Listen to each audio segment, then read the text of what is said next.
Un hombre sale de su casa en Morelia una mañana de 1984, prometiendo regresar antes del anochecer. Su esposa lo ve alejarse en una pick-up blanca, con la camisa a cuadros que tanto le gusta y ese cinturón de hebilla ovalada que nunca se quita. 41 años después, ella lo encuentra empujando un carrito de chatarra en un yonque de Uruapan, con el cabello hasta los hombros, la barba enmarañada y ese mismo cinturón, ahora destruido, todavía ajustado a la cintura. Entre esas dos imágenes no hay una decisión clara, ni un adiós definitivo. Solo décadas de silencio, memoria rota y una cadena de errores que nadie supo detener a tiempo. En 1984, la colonia donde vive José Antonio Herrera, con su familia, no tiene nada que la distinga de otras zonas populares de Morelia. Las calles son de asfalto irregular, con baches que se llenan de agua cuando llueve y que en temporada seca levantan polvo cada vez que pasa un camión de carga. Las casas están pegadas unas a otras, casi todas con fachadas de un solo color desgastado por el sol, rejas oxidadas en las ventanas y patios pequeños donde las mujeres tienden ropa, mientras los niños juegan con pelotas desinfladas o carritos de plástico que alguna vez fueron de colores brillantes. El ruido de fondo es constante. Radios encendidos con música de Vicente Fernández o los Bukis, ladridos de perros callejeros, motores de autobuses que pasan cada media hora levantando tierra. En las esquinas hay tienditas con letreros pintados a mano que ofrecen refrescos, cigarros sueltos, pan dulce y tortillas recién hechas. Los vecinos se conocen entre sí, no necesariamente porque sean amigos, sino porque es inevitable cruzarse todos los días en el mismo espacio reducido. Las señoras platican en las banquetas mientras barren, los hombres se saludan con la cabeza al pasar, los niños gritan los nombres de otros niños desde las puertas. No es una colonia peligrosa, pero tampoco es un lugar donde sobre el dinero. La mayoría de las familias vive al día, con trabajos informales que dependen de que haya carga, de que lleguen clientes, de que no se descomponga el carro o la herramienta con la que se ganan la vida. José Antonio, a quien todos llaman Toño, tiene 26 años en ese momento y trabaja en lo que se presente. A veces transporta bultos de un lugar a otro en su pick-up blanca. A veces consigue refacciones usadas para talleres mecánicos que no pueden pagar piezas nuevas. A veces hace mandados para gente que necesita mover cosas pesadas y no tiene vehículo propio. No es un trabajo estable ni bien pagado, pero le alcanza para mantener a María Luisa, su esposa de 23 años, y a su hijo de 3, que todavía no entra a la escuela, pero ya corre por toda la casa derribando lo que encuentra a su paso. Además, María Luisa está embarazada otra vez, con la panza ya notoria bajo los vestidos holgados que usa para estar cómoda en el calor. Toño no es un hombre que hable mucho de sus planes a largo plazo, pero sí repite con frecuencia que algún día van a salir adelante, que solo necesita cerrar un buen trato, algo que les deje un respiro económico y les permita dejar de vivir con el fiado de la tienda de la esquina siempre colgando sobre sus cabezas. Físicamente, Toño es un hombre de estatura promedio, complexión delgada pero fibrosa, con la piel morena clara que se broncea rápido bajo el sol. Tiene el cabello negro corto, peinado hacia atrás con un poco de gomina barata y un bigote fino que se recorta cada semana con unas tijeras pequeñas frente al espejo del baño. Casi siempre usa jeans, botas de trabajo con las suelas ya lisas y camisas de franela a cuadros que compra en el tianguis. Hay un detalle que María Luisa siempre nota: el cinturón de cuero con hebilla metálica ovalada que Toño lleva puesto todos los días. No es nada lujoso, pero tampoco es corriente. La hebilla tiene grabados simples, líneas geométricas que brillan un poco cuando le da la luz. Toño lo compró hace años en un mercado y desde entonces no se lo quita. María Luisa bromea diciéndole que ese cinturón ya es parte de él. Y Toño se ríe, ajustándoselo con un movimiento automático que repite varias veces al día. La vida cotidiana de la familia tiene una rutina predecible. Toño sale temprano, casi siempre antes de que amanezca del todo, y regresa en la tarde o en la noche, dependiendo de qué tan lejos lo lleven los encargos. María Luisa se queda en casa cuidando al niño, limpiando, cocinando con lo que haya, escuchando el radio para no sentirse tan sola. Los domingos, si hay dinero, van al centro a comprar algún antojito o simplemente a caminar. No es una vida fácil, pero tampoco es infeliz. Hay momentos de risa, de cansancio compartido, de proyectos pequeños que van armando juntos sin saber si van a cumplirse. Durante las semanas previas a su desaparición, Toño menciona varias veces que está siguiendo la pista de un negocio que podría cambiarles las cosas.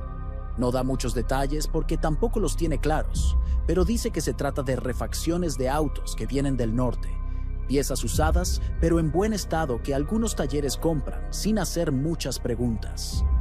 Un conocido le habló de un contacto en Uruapan, alguien que maneja ese tipo de mercancía y que está buscando transportistas confiables para mover las piezas entre ciudades. Toño sabe que ese tipo de tratos a veces roza lo irregular, pero también sabe que en su situación no puede darse el lujo de ser demasiado selectivo. María Luisa no le pregunta mucho. Ha aprendido que en esos ambientes es mejor no saber todos los detalles y además confía en que Toño no va a meterse en algo verdaderamente peligroso. La mañana del día en que desaparece no tiene nada de particular. Es un día de semana cualquiera, con el sol apenas asomándose entre las casas, cuando Toño se levanta. María Luisa ya está despierta, preparando café en la estufa de gas, mientras el niño todavía duerme en el cuarto que comparten todos. Toño se lava la cara en el lavabo del patio, se peina frente al espejo rajado del baño y se pone la camisa de franela a cuadros que tiene colgada en el respaldo de una silla. Se abrocha el cinturón con la hebilla ovalada, se calza las botas y sale al patio donde tiene estacionada la pick-up blanca. El vehículo no es nuevo, tiene golpes en las defensas y el escape suena más fuerte de lo que debería, pero arranca bien y eso es lo que importa.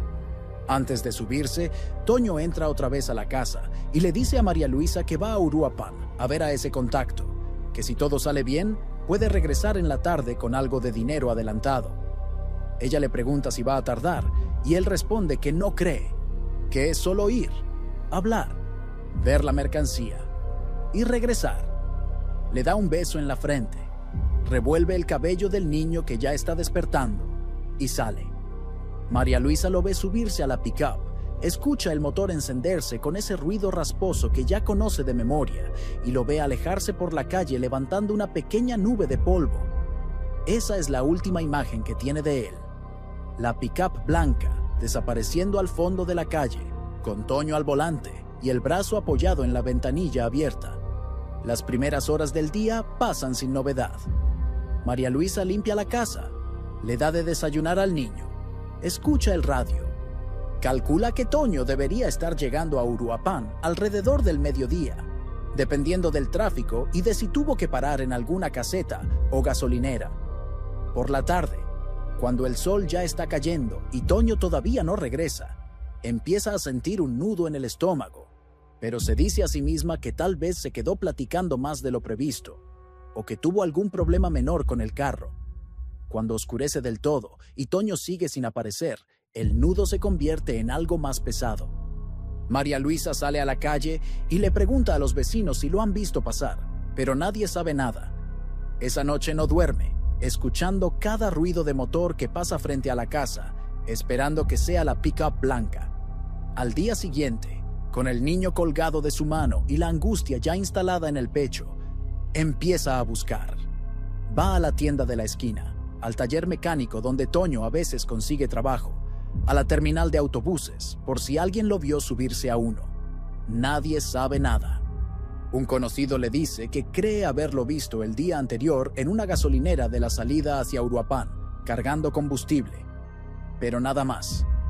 Otro menciona que tal vez lo vio platicando con dos hombres cerca de un restaurante de carretera, pero no está seguro. Las pistas son vagas, contradictorias, insuficientes. María Luisa siente que está buscando en la niebla. Si estás siguiendo esta historia y quieres saber qué viene después, suscríbete y activa la campanita. Cuéntame en los comentarios, ¿desde qué ciudad o estado nos estás viendo? Después de 3 días sin noticias, María Luisa decide ir al Ministerio Público de Morelia para presentar una denuncia formal. El edificio es gris, con pasillos largos llenos de gente esperando turno, olor a papel viejo y a desinfectante barato. Espera durante horas con el niño en brazos, que ya está inquieto y lloroso por el hambre y el aburrimiento. Cuando finalmente la atienden, un agente con expresión cansada le hace preguntas básicas: nombre completo del desaparecido, edad, descripción física, última vez que lo vio, hacia dónde se dirigía. María Luisa responde todo lo que puede, pero se da cuenta de que el agente apenas toma notas, como si ya hubiera escuchado la misma historia cientos de veces.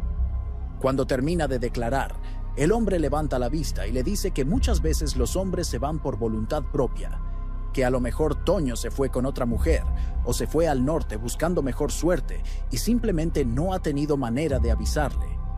María Luisa siente que le hierve la sangre, pero no dice nada porque sabe que discutir no va a servir de nada. Le entregan un comprobante de denuncia con un número de expediente que parece no significar mucho para nadie más que para ella. Durante las semanas siguientes, María Luisa hace lo que puede con los recursos que tiene. Saca fotocopias de una foto de Toño, la misma en la que aparece con la camisa a cuadros frente a la pick-up blanca, y las pega en postes de luz, en paredes de mercados, en las puertas de talleres mecánicos. Escribe a mano debajo: se busca José Antonio Herrera, desaparecido desde...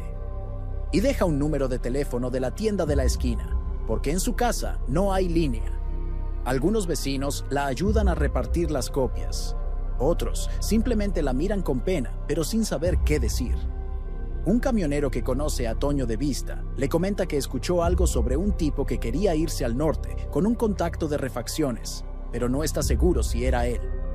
Otra persona le dice que vio una pick-up blanca abandonada en un terreno baldío cerca de Uruapan, pero cuando María Luisa consigue que alguien la lleve hasta allá, resulta ser un vehículo diferente, con placas distintas y sin ninguna relación con Toño. Cada pista falsa le quita un poco más de energía. Los rumores empiezan a circular por la colonia. Algunos dicen que Toño debía dinero por alcohol o por piezas que no pagó.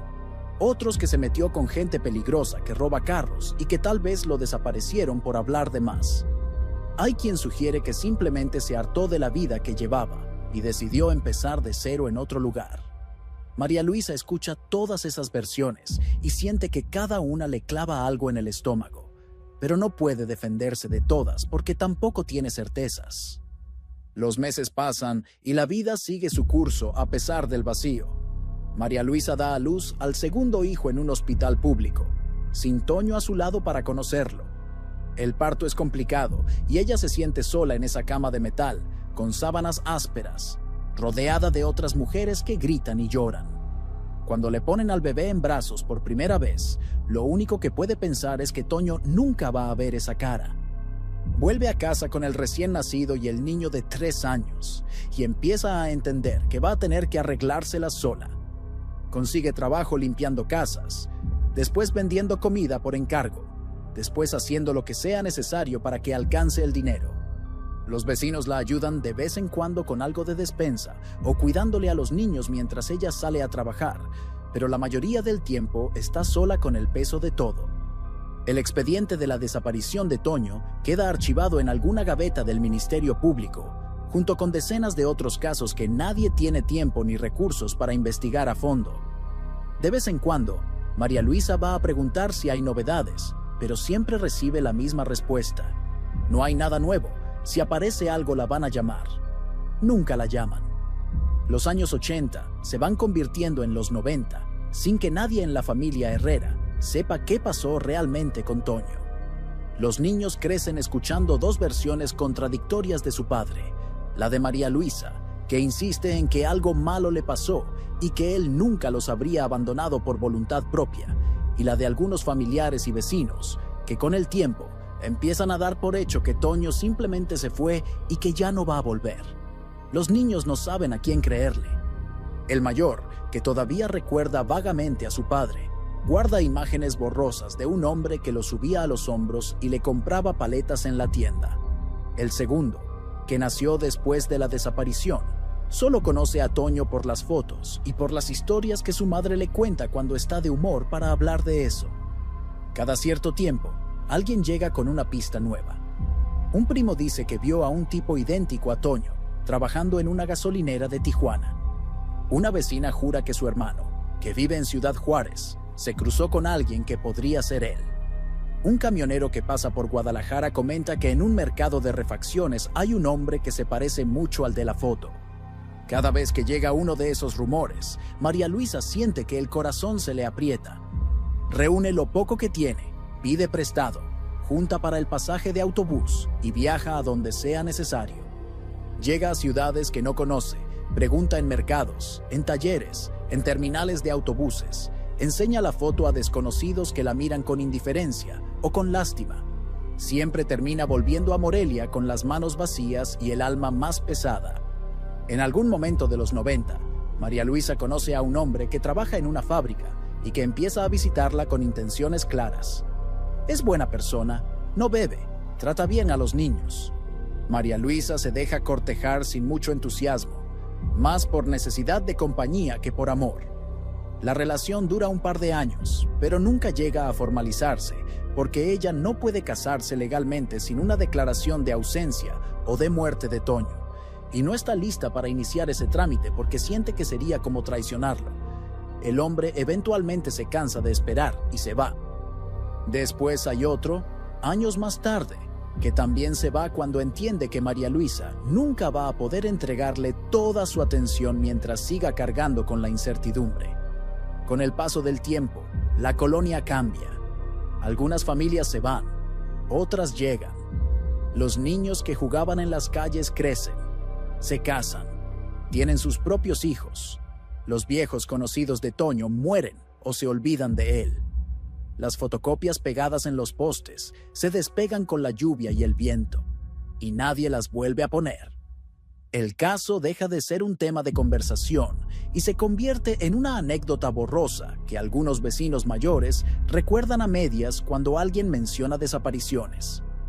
María Luisa sigue trabajando, sigue criando a sus hijos, sigue guardando en una caja de cartón todo lo que tiene de Toño. Fotos, el comprobante de la denuncia, una camisa que él dejó colgada y que ella nunca lavó porque todavía tiene su olor, el recibo de la última vez que pagó la luz antes de irse. De vez en cuando, en las noches en que no puede dormir, abre esa caja y repasa cada objeto como si fueran pistas de un rompecabezas que nunca termina de armar. Los hijos crecen con el peso de esa ausencia. El mayor termina la secundaria, con calificaciones irregulares. Consigue trabajo en una tienda de abarrotes y se casa joven con una muchacha del barrio. El segundo es más inquieto, se mete en problemas menores durante la adolescencia, pero eventualmente se endereza y encuentra trabajo en una empresa de limpieza. Ninguno de los dos habla mucho de su padre, pero ambos cargan con la misma pregunta sin respuesta que su madre. ¿Qué pasó realmente? En 2025, María Luisa tiene 64 años. Su cabello es casi completamente gris, tiene la espalda encorvada por tantos años de trabajo pesado y las manos ásperas por la cal y el jabón. Sigue viviendo en la misma casa donde vivió con Toño, aunque ahora está sola la mayor parte del tiempo porque sus hijos tienen sus propias familias y solo la visitan los fines de semana. La colonia ha cambiado mucho. Hay más autos, más comercios, algunas calles están pavimentadas y hay alumbrado público donde antes no había.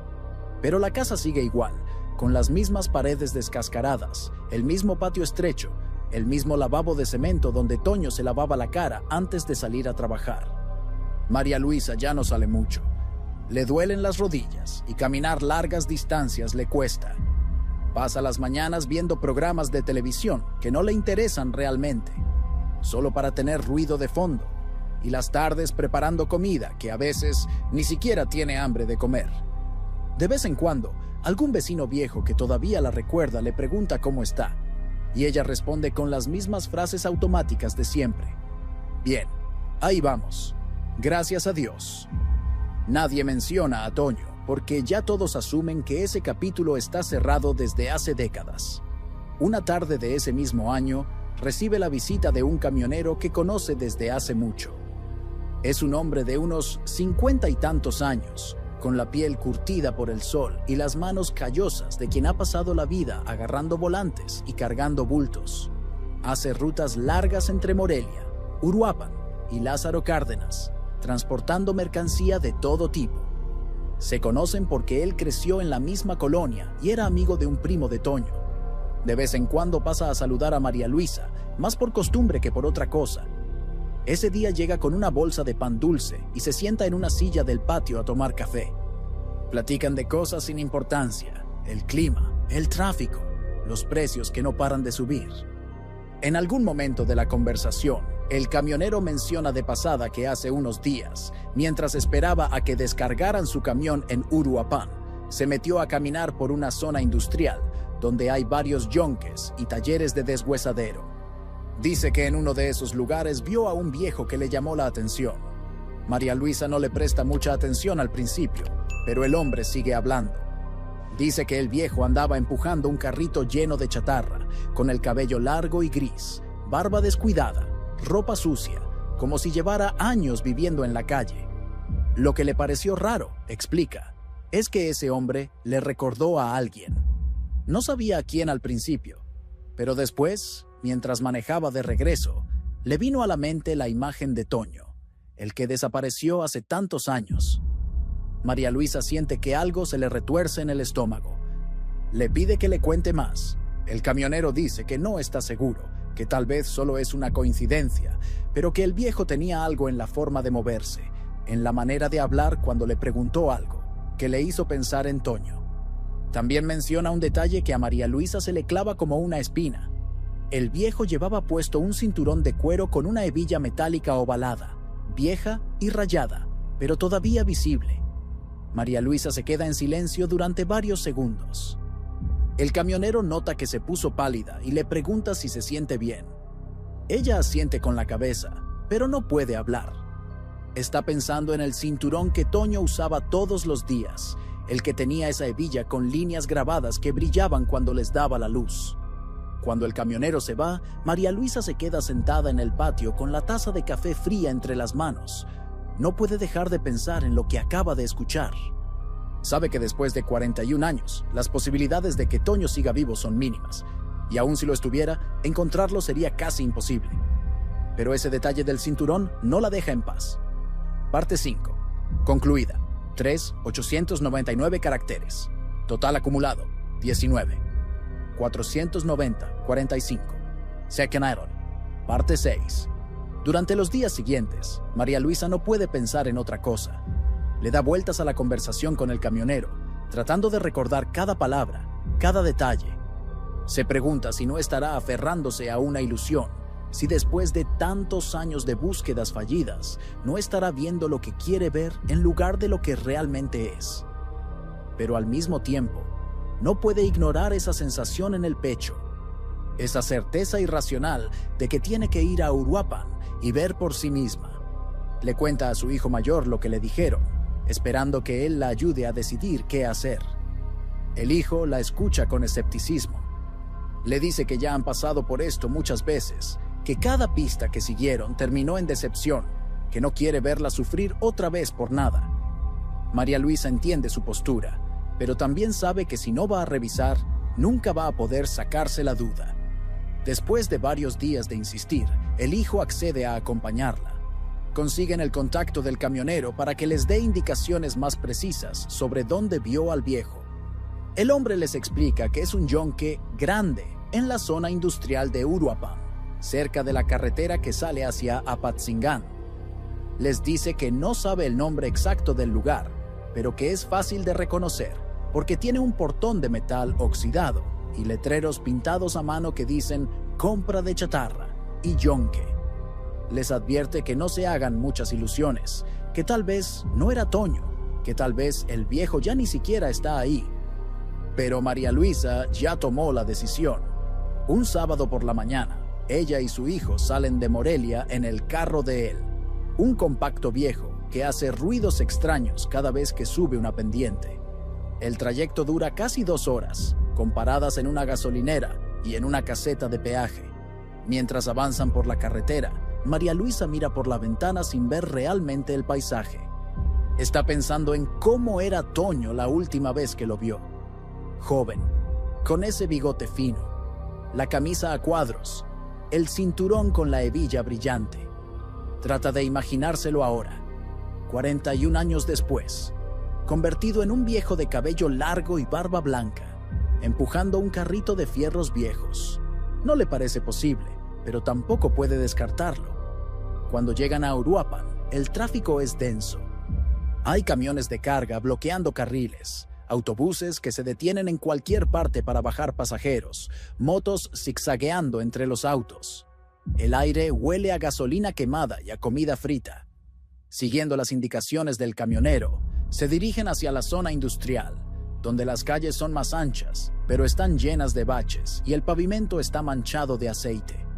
Pasan frente a varios talleres mecánicos, depósitos de materiales de construcción, bodegas con puertas de láminas cerradas. Finalmente, ven el yonque. Es exactamente como se lo describieron. Un terreno grande cercado con malla ciclónica en algunos tramos y con láminas oxidadas en otros. Un portón de metal medio abierto con letreros despintados. Adentro se ven pilas de carros desmantelados, llantas apiladas, montones de piezas de motor, tambos de aceite vacíos. El piso es de tierra mezclada con charcos de agua sucia y manchas oscuras de aceite. Hay un olor pesado a metal oxidado, a gasolina rancia, a humedad. El hijo estaciona el carro a un lado de la calle y ambos se bajan. María Luisa siente que las piernas le tiemblan. Entran al yonque caminando despacio, esquivando fierros tirados en el suelo y cables colgando. No hay nadie a la vista al principio, solo el silencio interrumpido por el goteo de agua cayendo desde alguna tubería rota. Entonces, a lo lejos, María Luisa ve una figura moviéndose entre los carros apilados. Es un hombre viejo, encorvado, empujando un carrito de metal cargado con pedazos de chatarra. Parte 6. Concluida. 899 caracteres. Total acumulado. 389:45. Zetro. Parte 7. María Luisa se queda inmóvil, mirando al viejo desde la distancia. No puede ver bien su cara porque está de espaldas, agachado sobre el carrito, acomodando piezas de metal que suenan al chocar unas con otras. Lleva puesto un pantalón claro manchado de grasa, una playera verde oliva que alguna vez tuvo otro color y una chamarra beige raída que le queda grande. El cabello le llega hasta los hombros, gris y despeinado, y tiene una barba blanca espesa que le cubre la mitad del rostro. Camina despacio, arrastrando un poco los pies, como si cada paso le costara esfuerzo. El hijo de María Luisa la toma del brazo y le pregunta en voz baja si quiere que él se acerque primero, pero ella niega con la cabeza. Necesita verlo ella misma. Da unos pasos hacia adelante, con el corazón latiéndole tan fuerte que siente que se le va a salir del pecho. Cuando está a unos metros de distancia, el viejo se endereza un poco y voltea hacia un lado, buscando algo en el suelo. Es ahí cuando María Luisa puede verle la cara. Está curtida por el sol, arrugada, con la piel manchada y los ojos hundidos. Tiene la nariz torcida, como si se la hubieran roto alguna vez y no se hubiera soldado bien. Los labios están partidos y la barba está tan descuidada que casi no deja ver la forma de la mandíbula. Pero hay algo en esos rasgos, algo en la forma de los ojos, en la línea de las cejas, que le resulta terriblemente familiar. María Luisa siente que se le cierra la garganta. Da otro paso y dice, con voz temblorosa, «¿José Antonio Herrera?» El viejo no reacciona de inmediato. Sigue moviendo piezas de metal en el carrito, como si no hubiera escuchado nada. María Luisa repite el nombre, esta vez más fuerte. El hombre se detiene, pero no voltea. Hay unos segundos de silencio en los que solo se escucha el viento moviendo láminas sueltas en algún rincón del yonque. Entonces, despacio, el viejo gira la cabeza y la mira. Sus ojos son de un color café claro, casi amarillento, y están inyectados de rojo. La mira sin expresión, como si estuviera tratando de procesar quién es ella o por qué está ahí. María Luisa siente que las rodillas se le van a doblar. Se acerca más, tanto que puede olerlo.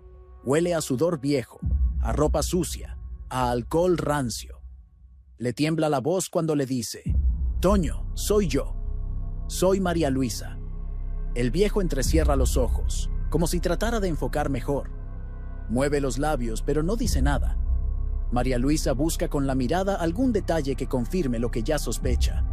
Y entonces lo ve. El cinturón. Es de cuero oscuro, reseco, con grietas en toda la superficie. La hebilla es metálica, ovalada, con líneas grabadas que ya casi no se distinguen por el óxido y los rayones. Pero es la misma. María Luisa lo reconoce al instante. Es el cinturón que Toño usaba todos los días, el mismo que llevaba puesto la última vez que salió de la casa. Siente que algo se le rompe por dentro. Se le llenan los ojos de lágrimas y tiene que hacer un esfuerzo enorme para no caerse. Le dice, con la voz quebrada: «El cinturón, ese cinturón es tuyo. Lo usabas siempre. ¿Te acuerdas?». El viejo baja la mirada hacia su propia cintura, como si acabara de darse cuenta de que lleva algo puesto. Toca la hebilla con los dedos sucios y callosos, despacio, como si estuviera tratando de recordar algo. Después levanta la vista otra vez y la mira a los ojos. Hay algo ahí, algo que pasa por su rostro. Confusión, reconocimiento, miedo, todo mezclado. Abre la boca y dice, con voz ronca y rasposa: Yo la conozco, pero no sé de dónde». María Luisa no puede contenerse más y empieza a llorar. Su hijo se acerca y la sostiene por los hombros, preocupado de que se vaya a desmayar. El viejo sigue ahí parado, mirándola con esos ojos perdidos, sin terminar de entender qué está pasando. Parte 7. Concluida. 3. 897 caracteres. Total acumulado: 27. 286.45. 0. Parte 8. Lo que pasó entre 1984 y 2025 no es una historia con un punto de quiebre claro, sino una cadena de eventos que se fueron encadenando sin que nadie pudiera detenerlos. Después de salir de Morelia esa mañana, Toño manejó hacia Uruapan, siguiendo la ruta que ya conocía. Carretera libre, pasando por poblados pequeños, parando en una gasolinera para cargar combustible. Llegó a Uruapan alrededor del mediodía y se dirigió al lugar donde había quedado de verse con el contacto, un hombre que le habían presentado semanas atrás y que, según le dijeron, movía refacciones de autos que venían del norte. El encuentro fue en un restaurante de carretera a las afueras de la ciudad, un lugar con mesas de plástico y techo de lámina. Toño llegó puntual, pero el contacto no estaba solo. Había otros 2 hombres con él, tipos de aspecto duro que no dijeron sus nombres. La conversación empezó normal: precios, cantidades, rutas de entrega. Pero en algún momento algo se torció. Uno de los hombres empezó a insinuar que Toño había estado haciendo preguntas de más, que alguien les había dicho que andaba contando detalles del negocio a otras personas. Toño negó todo, confundido, porque no sabía de qué le estaban hablando. Pero los tipos no le creyeron. La discusión subió de tono. Uno de ellos lo acusó de ser soplón, de estar trabajando para alguien más. Toño intentó defenderse, pero antes de que pudiera terminar de hablar, uno de los hombres lo golpeó en la cara con el puño cerrado. Toño cayó al suelo, aturdido, y los otros 2 se le fueron encima. Le dieron patadas en las costillas, en la cabeza, en la espalda. Toño intentó cubrirse, pero eran más fuertes y más rápidos. En algún momento, uno de ellos le dio un golpe seco en la sien, con algo pesado, tal vez una llave inglesa o un pedazo de metal. Toño sintió que todo se volvía negro. Cuando despertó, estaba tirado en un terreno baldío cerca de la carretera, con la cara hinchada y sangrando, las costillas rotas y un dolor insoportable en la cabeza. No sabía cuánto tiempo había pasado. Intentó levantarse, pero no pudo. Se quedó ahí tirado, entrando y saliendo de la conciencia, hasta que alguien lo encontró y llamó a una ambulancia. Lo llevaron a un hospital público de Uruapan, donde ingresó como paciente no identificado. Tenía traumatismo cráneoencefálico, fracturas en las costillas y signos de haber perdido mucha sangre. Los médicos hicieron lo que pudieron con los recursos que tenían, pero nadie se preocupó por averiguar quién era realmente. Cuando Toño despertó días después, no recordaba su nombre completo. Recordaba imágenes: una casa, una mujer, un niño pequeño, una pickup blanca. Pero no podía conectar esas imágenes con fechas, lugares o nombres. Los doctores le dijeron que tenía amnesia postraumática y que tal vez la memoria le volvería con el tiempo. Pero no volvió. Le dieron de alta sin documentos, sin dinero, sin nadie que lo reclamara. Toño salió del hospital sin saber a dónde ir. Pasó días vagando por las calles de Uruapan, durmiendo en parques, comiendo lo que encontraba. En algún momento empezó a beber para callar la ansiedad y el miedo que sentía cada vez que intentaba recordar quién era. El alcohol le daba un alivio temporal, pero también lo hundía más. A mediados de los años 90, Toño terminó en un yonque de la zona industrial de Uruapan. El dueño era un hombre mayor que compraba carros chocados, los desmantelaba y vendía las piezas por separado. Un día vio a Toño hurgando entre los fierros viejos y en lugar de echarlo, le ofreció un trato. Podía quedarse a dormir en un cuarto improvisado al fondo del terreno, a cambio de ayudar con el trabajo pesado. Toño aceptó sin pensar mucho. No tenía otro lugar a donde ir. El cuarto era más bien una bodega pequeña con un colchón tirado en el suelo, sin ventanas y con olor a aceite quemado. Pero era un techo. El trabajo consistía en empujar carros con un gato hidráulico, arrancar piezas con herramientas oxidadas, cargar chatarra en un carrito y llevarla de un lado a otro del terreno. Era agotador, pero Toño se acostumbró. Con el tiempo, dejó de ser una persona con nombre y pasado y se convirtió en el viejo del carrito, alguien a quien nadie le preguntaba nada y que tampoco preguntaba. Los años se fueron acumulando. Toño envejeció rápido, más rápido de lo normal. El trabajo físico constante, el sol, la mala alimentación, el alcohol y el golpe en la cabeza que nunca se recuperó del todo, le fueron cobrando factura. El cabello se le puso gris y se le empezó a caer en mechones. La barba le creció sin control porque nunca tuvo con qué afeitarse. La piel se le llenó de manchas y arrugas profundas. Los dientes se le fueron cayendo uno por uno. Las manos se le deformaron por la artritis. Pero lo peor no era el cuerpo, sino la mente. Toño tenía episodios en los que creía estar en otro lugar, en otra época. A veces pensaba que tenía que ir a buscar a alguien, pero no sabía a quién. Otras veces se quedaba parado en medio del yonque, mirando al vacío, tratando de recordar algo que se le escapaba justo cuando creía tenerlo. En los momentos de mayor lucidez, que eran cada vez menos frecuentes, Toño sentía una vergüenza profunda. Sabía que en algún momento de su vida había tenido una familia, una casa, una vida diferente. Pero también sabía que ya no podía volver a eso. Aunque quisiera, no sabía cómo. No sabía dónde. Y aunque lo supiera, ¿cómo iba a presentarse después de tantos años? ¿Qué iba a decir? ¿Que se perdió? ¿Que lo golpearon y se le olvidó quién era? Le parecía ridículo, imposible de explicar. Así que se quedó donde estaba, empujando el carrito, viviendo al día, bebiendo cuando tenía con qué, durmiendo cuando el cuerpo ya no daba más. El dueño del yonque cambió un par de veces. El primero murió y su hijo se hizo cargo.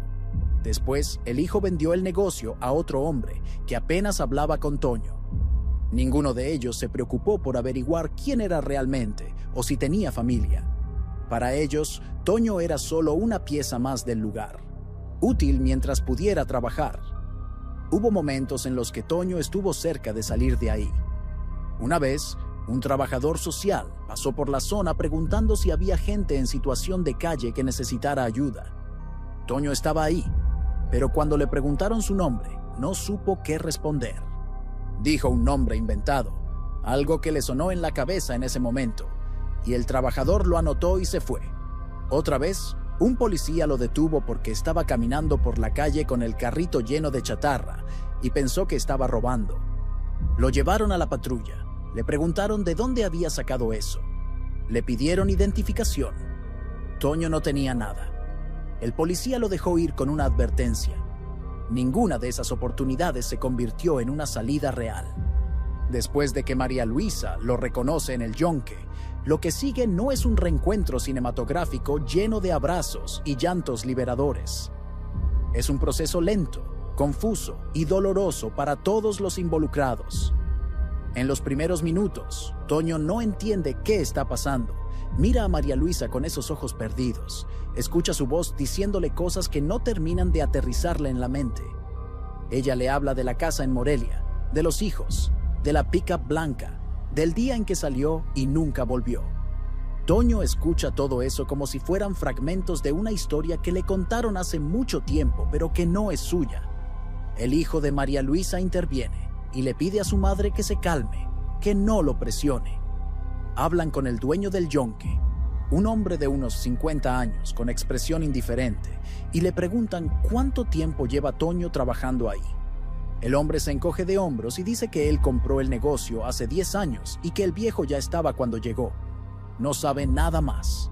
No le paga un sueldo fijo, solo le da comida de vez en cuando y le deja dormir en el cuarto del fondo. María Luisa siente una mezcla de alivio y rabia. Alivio, porque lo encontró vivo. Rabia, porque durante 41 años estuvo a menos de 2 horas de distancia y nadie hizo nada por ayudarlo. Esa misma tarde, María Luisa y su hijo llevan a Toño a la Fiscalía de Michoacán en Uruapan para reportar que el hombre desaparecido en 1984 fue encontrado con vida. Los agentes que los atienden los miran con escepticismo al principio, como si fuera una broma o un malentendido. Pero cuando María Luisa saca de su bolsa el comprobante de la denuncia original, con el número de expediente amarillento por el tiempo, y cuando muestra fotos de Toño, joven al lado del anciano que tienen frente a ellos, los agentes empiezan a tomarlo en serio. Abren el expediente archivado, buscan registros viejos de huellas dactilares que Toño dejó alguna vez cuando sacó su licencia de conducir. Hacen la comparación. Coinciden. Después, toman muestras de ADN de Toño y de su hijo para hacer una prueba de parentesco. Los resultados tardan unos días, pero cuando llegan confirman lo que María Luisa ya sabía.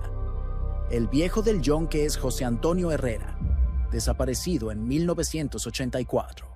Toño es internado en un hospital público de Uruapan para una evaluación médica completa. Los doctores encuentran secuelas de traumatismo craneal antiguo, daño hepático por consumo prolongado de alcohol, problemas respiratorios por haber trabajado años inhalando humo de soldadura y gases tóxicos, desnutrición crónica y déficits cognitivos severos. Le hacen tomografías que muestran zonas del cerebro con daño irreversible. Le explican a María Luisa que es probable que Toño nunca recupere del todo la memoria de lo que pasó entre 1984 y 2025, y que incluso si recupera algunos fragmentos, no va a ser la misma persona que ella conoció. María Luisa lo entiende, pero igual duele. Después vienen los trámites burocráticos. Toño no tiene identificación vigente, su CURP está desactualizado, no aparece en ningún registro electoral reciente. La familia tuvo que iniciar un trámite de actualización de documentos que implica declaraciones juradas, testimonios de vecinos que lo recuerden, pruebas de ADN y un montón de papeles que tienen que llenar y firmar. En algún momento, años atrás, María Luisa había pensado en iniciar un trámite de presunción de muerte para poder recibir algún tipo de pensión o ayuda, pero nunca lo hizo porque no se sentía capaz de dar ese paso. Ahora agradece no haberlo hecho, porque habría complicado todo aún más. Cuando Toño recibe el alta del hospital, María Luisa lo lleva de regreso a Morelia. El viaje en carro es incómodo y silencioso. Toño va en el asiento trasero, mirando por la ventana con expresión ausente. De vez en cuando pregunta dónde están, y cuando le responden que van a Morelia, asiente como si entendiera, pero 5 minutos después vuelve a preguntar lo mismo. Al llegar a la colonia, Toño baja del carro y se queda parado en la banqueta, mirando la casa. María Luisa espera algún gesto de reconocimiento, pero no llega. Toño mira las paredes, la puerta, el patio, como si todo le resultara vagamente familiar, pero no pudiera ubicarlo en ninguna parte. Entra despacio, tocando las paredes con las manos, deteniéndose frente a objetos que alguna vez fueron suyos, pero que ya no le dicen nada. María Luisa le muestra fotos viejas. Toño las mira con atención, pero no reacciona. Le señala a él mismo en las fotos, joven, con bigote, con la camisa a cuadros. Toño asiente, pero no parece conectar esa imagen con la persona que es ahora. Los primeros días son difíciles. Toño no entiende cómo funcionan las cosas en la casa. Se levanta en la madrugada buscando el carrito de chatarra, pregunta dónde está el yonque. A veces se pone nervioso y quiere salir, y María Luisa tiene que detenerlo con cuidado para que no se vaya. Otras veces se queda sentado en una silla durante horas sin decir nada, solo mirando al vacío. La relación con los hijos es complicada. El mayor intenta acercarse, le habla con paciencia, le cuenta cosas de su vida.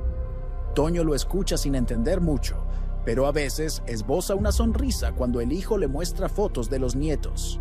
El hijo menor, en cambio, no puede con la situación. Le cuesta ver a ese viejo desgastado y aceptar que es su padre. Hay días en que ni siquiera va a visitarlo porque le duele demasiado. María Luisa hace lo que puede. Le prepara comida, lo ayuda a bañarse, le corta el cabello y la barba con tijeras de cocina. Poco a poco, Toño empieza a verse un poco más limpio, un poco menos perdido. Pero la convivencia no es fácil. María Luisa siente que está cuidando a un desconocido que tiene la cara de su esposo. No hay cariño romántico, no hay complicidad, no hay conversaciones sobre el pasado que ambos recuerden. Solo hay una responsabilidad que ella asumió porque no podía hacer otra cosa. Toño tiene momentos de lucidez en los que parece recordar algo. Una tarde, mientras María Luisa plancha ropa, Toño la mira y le dice: «¿Tú te llamabas?» «María». Ella se voltea rápido, con los ojos brillantes. «Sí, Toño, soy María Luisa». Él asiente, como si hubiera resuelto un acertijo difícil, pero al día siguiente ya no lo recuerda. A veces, en las noches, Toño se despierta gritando. María Luisa va corriendo a su cuarto y lo encuentra sentado en la cama, sudando, con la mirada perdida. Le pregunta qué pasó y él dice que soñó que unos hombres lo golpeaban. Ella lo calma como puede, pero sabe que esos recuerdos, aunque fragmentados, siguen ahí adentro, atormentándolo. Los vecinos que todavía viven en la colonia y que recuerdan a Toño pasan a verlo de vez en cuando. Algunos lo saludan con cariño, otros solo se quedan en la puerta, incómodos, sin saber qué decir. Nadie le pregunta directamente qué le pasó durante esos 41 años, porque todos entienden que él mismo no lo sabe. La pregunta que atraviesa toda esta historia es una que no tiene una respuesta sencilla. ¿Cómo un hombre que salió de su casa en Morelia, una mañana de 1984, diciendo que iba a cerrar un trato de refacciones, terminó 41 años después empujando un carrito de chatarra en un yonque de Uruapan, sin memoria, sin identidad, sin nadie que lo buscara? La respuesta no es un evento único, sino una cadena de fallas. Primero fue la violencia, un golpe en la cabeza que le borró pedazos de la memoria. Después fue el sistema de salud que lo dejó salir del hospital sin identificación, sin seguimiento, sin nadie que conectara a ese paciente no identificado con la denuncia de desaparición que María Luisa había hecho en Morelia. Luego fue la falta de recursos y de coordinación entre autoridades, que hizo que un caso más quedara archivado en una gaveta sin que nadie lo revisara. También fue el olvido. Con el paso de los años, Toño dejó de ser una persona real y se convirtió en un expediente viejo, en una foto desteñida pegada en un poste, en una anécdota que algunos vecinos contaban a medias cuando se acordaban. Y finalmente fue el miedo y la vergüenza que Toño mismo sintió en los pocos momentos de lucidez que tuvo, que lo hicieron pensar que no merecía volver, que ya no tenía lugar en ningún lado, que era mejor quedarse invisible. María Luisa guarda en una caja de metal el cinturón viejo que Toño seguía usando cuando lo encontró. Lo lavó con cuidado, tratando de no romper el cuero reseco, y lo puso junto con las fotos antiguas, el comprobante de la denuncia y los documentos nuevos que sacaron para reactivar su identidad. No lo hace como un gesto de homenaje, ni como un símbolo heroico, sino como una forma de tener algo concreto que le recuerde que esta historia pasó, que no fue un sueño ni una invención. El cinturón está ahí, destruido pero real, como prueba de que a veces las personas no desaparecen por decisión propia, sino porque una serie de circunstancias las empuja hacia los márgenes hasta que dejan de existir para los demás. Toño sigue viviendo en la casa de Morelia, en un cuarto pequeño que María Luisa le acondicionó con una cama, un ropero y una silla. Pasa los días sentado en el patio, mirando pasar a los vecinos, escuchando los ruidos de la calle. A veces le habla a María Luisa como si la conociera de siempre, otras veces la mira como si fuera una extraña. Los nietos van a visitarlo de vez en cuando y él los confunde con sus propios hijos cuando eran pequeños. No hay reconciliación completa, no hay un final en el que todo se resuelve y todos son felices. Solo hay una familia tratando de aprender a vivir con una verdad que llegó 41 años tarde y con un hombre que físicamente está ahí, pero que en muchos sentidos sigue perdido. No hay placas en su honor, no hay notas en los periódicos, no hay ceremonias. Solo una historia más de las muchas que se pierden en los huecos del sistema, en la falta de recursos, en la violencia cotidiana que rompe vidas sin que nadie se dé cuenta hasta que es demasiado tarde. Si este recorrido te resonó, suscríbete y activa las notificaciones para no perder el siguiente capítulo. Antes de irte, deja en los comentarios desde qué ciudad o estado nos ves. Me encantará saberlo.